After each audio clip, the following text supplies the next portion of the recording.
of the patrols had a quiet time with no serious incidents reported. The only calls for assistance on Lake Macquarie to a leaky canoe, a small yacht with faulty pumps, and complaints about water scares.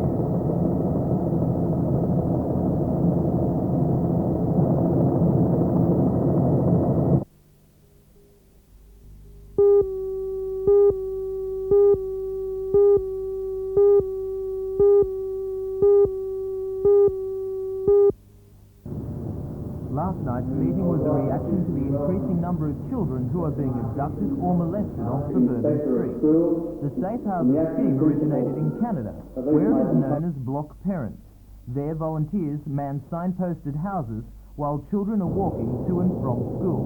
Should the child be threatened or molested in some way, he is able to seek refuge and seek help in one of these homes. The concept was brought to Victoria 5 years ago by a Dandenong family man, and today it has grown to include 480 locations across that state. Mrs. Mim White is a Victorian now living in East Maitland, and she saw the Safe Houses program at work.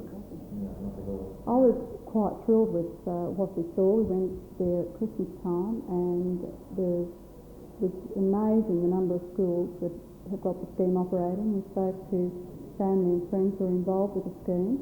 We were very impressed with how it works, and decided that I'd like to see it introduced into my own area, and came back home and went from there.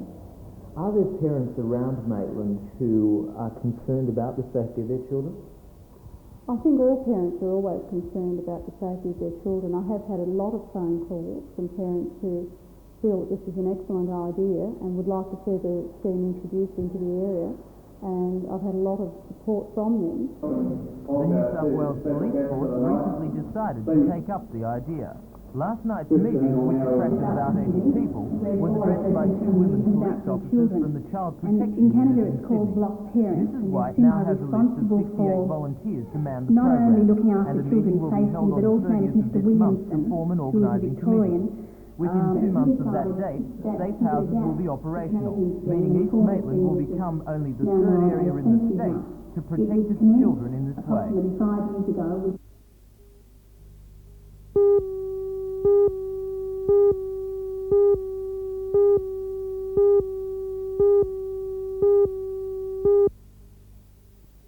This site at Pillarmain South has favoured over 10 others in the Cessnock area that have already had a preliminary survey. The 13-hectare site would be filled with toxic wastes over a 10-year period. Local residents do not want to live near a toxic dump and fear the wastes would find their way into nearby Wallace Creek. A protest meeting at the Kersley Community Hall last night attracted 100 residents and was attended by the Cessnock Mayor, Alderman Gordon Williams. He said the council had voted in favour of test drilling of the site in the hope of provoking public interest and comment. Alderman Williams said the council would prefer a furnace to burn the waste, and that the time was fast approaching for the council to say no to the dump. The meeting resolved to ask Cessnock City Council to rescind its go-ahead for the feasibility drilling.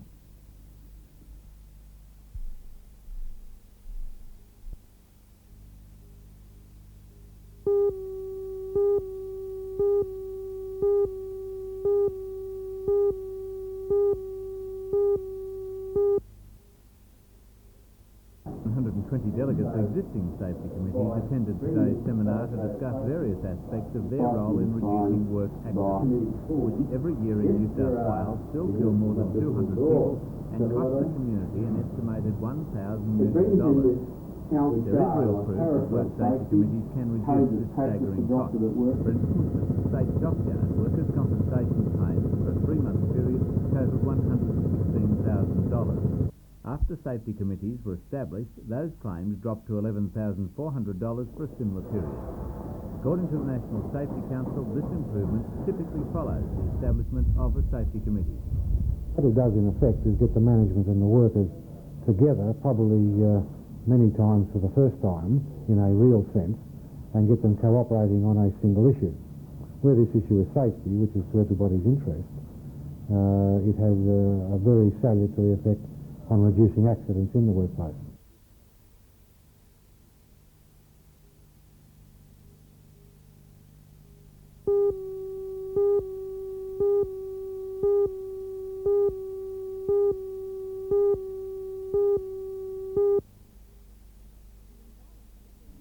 The imbalance between male and female senior academic staff was revealed in a policy statement issued by the Australian Vice-Chancellor's Committee. Statistics contained in the statement show only 2% of the nation's university professors and 17% of those employed in teaching and research are women. The Vice-Chancellor of Newcastle University, Professor John George, says reducing the imbalance will be difficult but possible. He believes at least part of the solution lies in encouraging women to pursue academic careers, particularly in non-traditional areas. We are committed to appointing the best people to vacancies. That's a principle we work on. And sadly, we get very few applicants for our professorships from women. But I think it's necessary to get some role models. If we had more women professors, perhaps more young girls would make that their career target. We have lived in a male-dominated society. When I went to Russia a few years ago, I was delighted to see half the engineers were women, because there's no reason women couldn't take an equal role in a technical profession as well as other areas.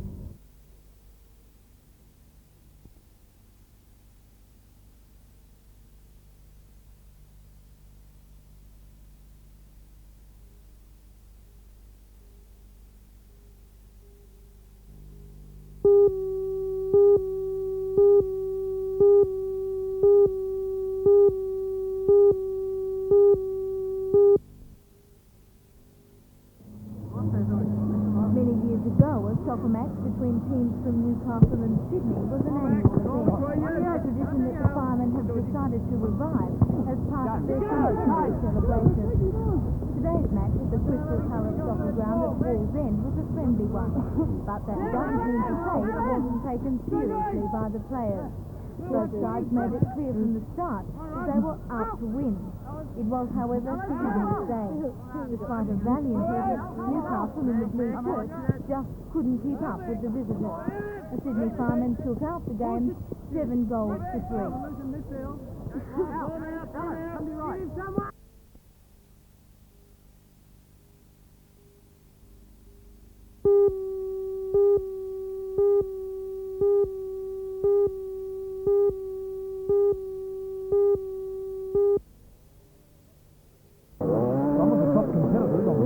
Entry list will this afternoon familiarising themselves with the newly laid Supercross track. Local stars Peter Bailey and Peter Carney, along with other champions Glenn Bell and top Brazilian rider Wayne Foster, rushed themselves and the machines up the dirt mounds looking for the quickest way around the track. It's motorbike riding at its most spectacular, let alone racing. And with an international flavour to Saturday night's program, the competition will be fierce. Brazil's Wayne Foster took a fall in practice. Where I come from, we don't have tracks like this or jump, so to me it's very strange, this type of track. Well, you must be really expecting some stiff competition from the locals then. Oh yeah, what I've seen, they ride very, very fast over here. Local star Beetle Bailey is one of the favourites. Well, after seeing our international guest take a bit of a spill, I suppose, for your confidence in this ruthless sport, really, it must be a bit of an advantage. Yeah, well, you've got to make sure you don't do what he done, is just go a little bit too slow and hit that second jump, because once you hit that, there's not much chance of keeping going. You hit the deck. Well, where do you see your competition coming from? Well, Glenn Bell, he's riding really good. He rode good last weekend with the Supercross. Stephen Gore, Craig Duck, Peter Carney. It's going to be a tough competition, but I'll be there.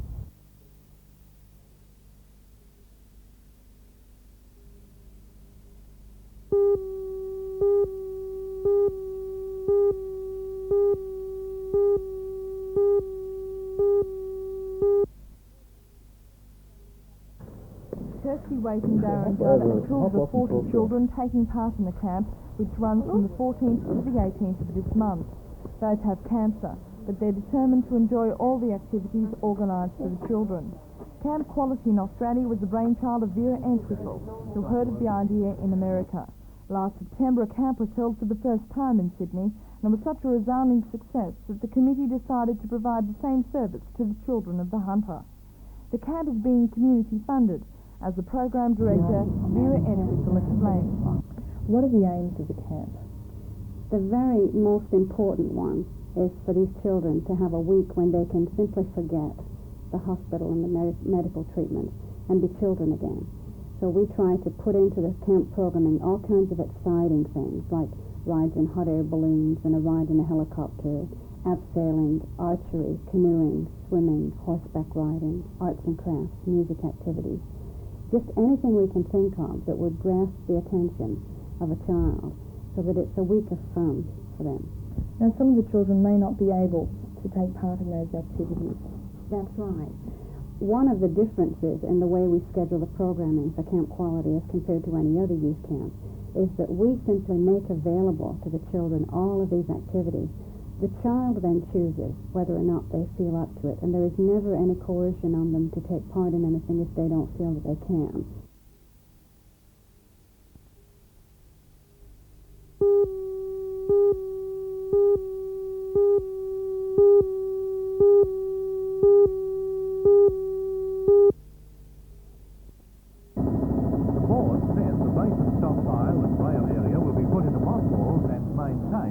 So that it may be reactivated should future demand necessitate it. The Capitol stream of Torres stopped over in July will give the port a transmitted 31 megatons, rising eventually to 40 megatons per year.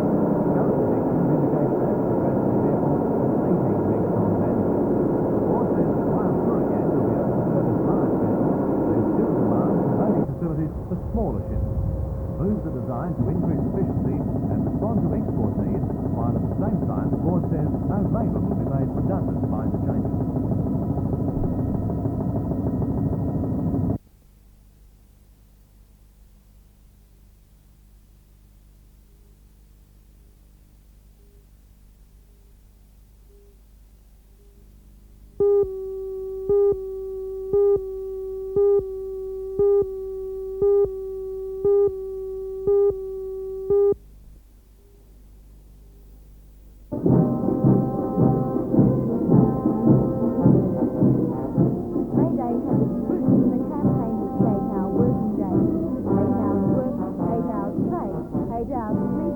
bob a day used to be the catch cry. These days, that cry is no longer significant. In its place is a call for better wages and working conditions and for more jobs. But while May Day is primarily a day for trade unions to celebrate their victories and call for their aspirations, it is no longer only the labour activists who march. Today, groups calling for nuclear disarmament, rights for women and land for Aborigines were as much a part of the demonstration as the unionists celebrating the prices and income support. May Day has been observed by workers in Newcastle for more than a century. The first recorded celebration was in 1894, when 900 people attended a free concert and public meeting at the Plattsburgh Mechanics Institute.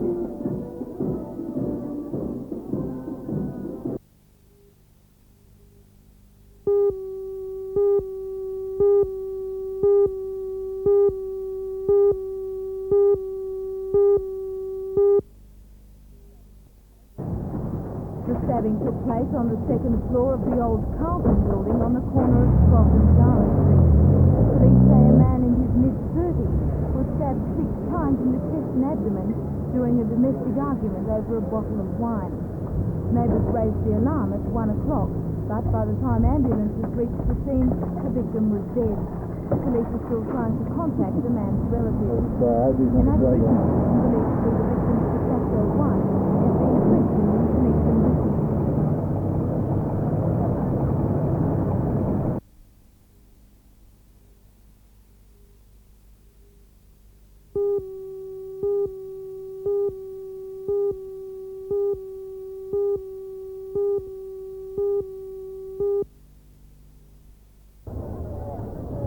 The match was played in front of a fair crowd at Curry and saw Newcastle trail early but fight back to lead 12-8 at the half-time break. The first try went to Newcastle when big second rower Mal Graham went over for the first of his team's 4 tries.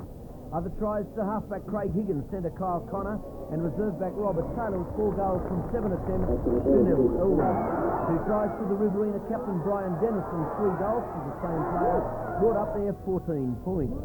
It's Newcastle's first win since 1981, with many seeing it as their last, with speculation rife that Newcastle will be playing in the Sydney competition next year.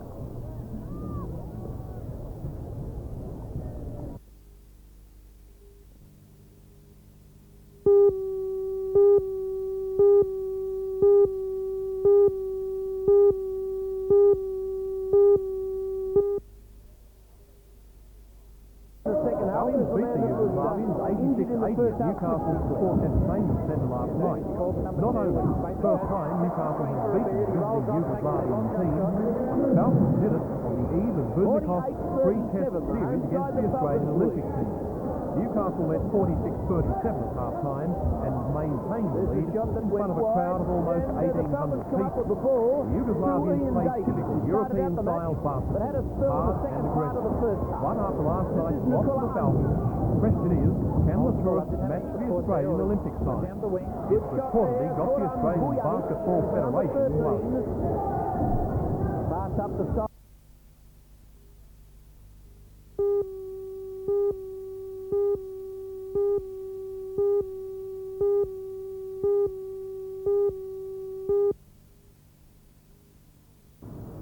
The Harbourside Plaza shopping centre near the Civic Gate is the first in Newcastle to operate outside of operating hours.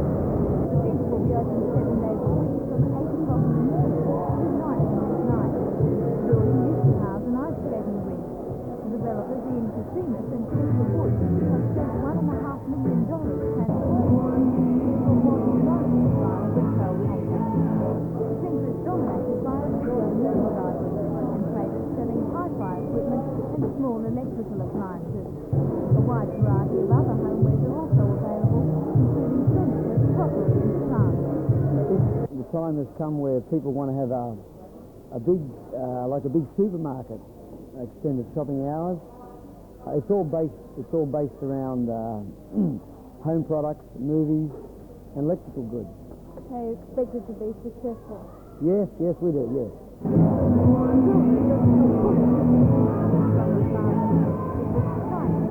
Minute to open early in order to catch the free nuggets of the sun. The official opening is scheduled for next Thursday.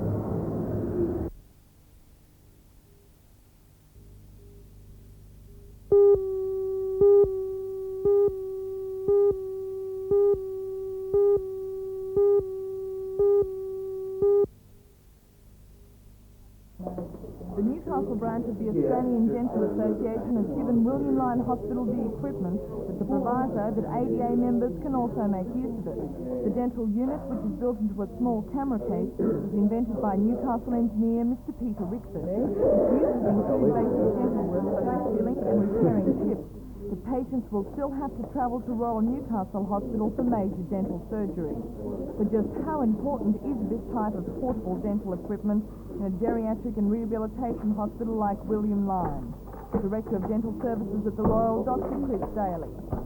It's absolutely necessary. The situation at the moment now is that if someone in a nursing home needs to have a filling done, that person has to be taken from the nursing home either to a hospital dental clinic or to a private dental clinic, and often this is really not possible to do because they're infirmed or it's difficult for them to get around and you're taking them out of their environment. So what can happen now is that we can take the treatment to a patient who needs it rather than the patient having to come to see us.